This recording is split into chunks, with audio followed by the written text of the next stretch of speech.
dans Timothée 11, verset 18. Donc, pour ne pas avoir ce genre de choses, il faut premièrement savoir qui est la femme. Oui, il faut d'abord savoir qui est la femme. Il faut respecter la femme, il faut honorer la femme. Quand vous allez respecter, honorer la femme, que ce soit, c'est là où vous allez plus apprendre à savoir comment satisfaire une femme ou pas, dialoguer avec une femme pour ne pas avoir, pour ne pas être sur la domination de ces esprits occultes, de ces esprits perverses, de ces esprits souillés, corrompus. Donc, pour éviter ce genre de choses, il faut accepter le verbe. Il faut être initié par la loi morale, par la loi spirituelle. Il faut connaître le principe des choses. Quand vous regardez même le visible, vous voyez que tout est ordonné par rapport dans la faune et la flore, le firmament, les nuages, les étoiles. Il y a une loi derrière qui est contre la perversion, qui est contre la souillure. Et c'est là que vous acceptez le verbe de l'Opa. Vous êtes initié. Donc on vous purifie, on enlève les œufs. Vous manifestez un nouveau comportement. Et c'est là quand vous allez vous coucher dans Job chapitre 11 au verset 18.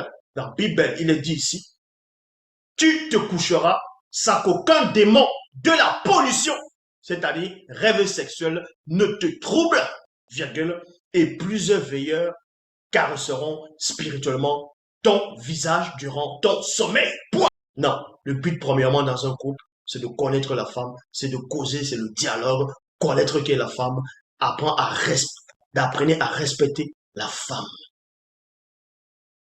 Ça apprenez à la respecter premièrement. C'est pour ça que dans Timothée 11, 18, on dit, tu te coucheras sans qu'aucun démon de pollution, rêve sexuel ne te trouble, et plusieurs veilleurs caresseront spirituellement ton visage durant ton sommeil. Maintenant, on va aller dans Essombé, qui est le vrai Paul. Celui qu'on appelle Paul de Tarse dans les Bibles classiques, mais son vrai nom c'est Essombé. Il est dit ici dans Essombé, chapitre 56, au verset 2, que le mariage, selon le verbe, soit honoré de tous. Les époux doivent sexuellement, virgule, visuellement et sentimentalement demeurer fidèles l'un envers l'autre. Point. Ça veut dire quoi ici? Et son maître entre dans les profondeurs. Il entre dans la précision. Il dit ceci, que le mariage, selon le verbe, soit honoré de tous. Je dis bien selon le verbe. Les époux, on commence par les hommes. Les époux doivent sexuellement, virgule, visuellement.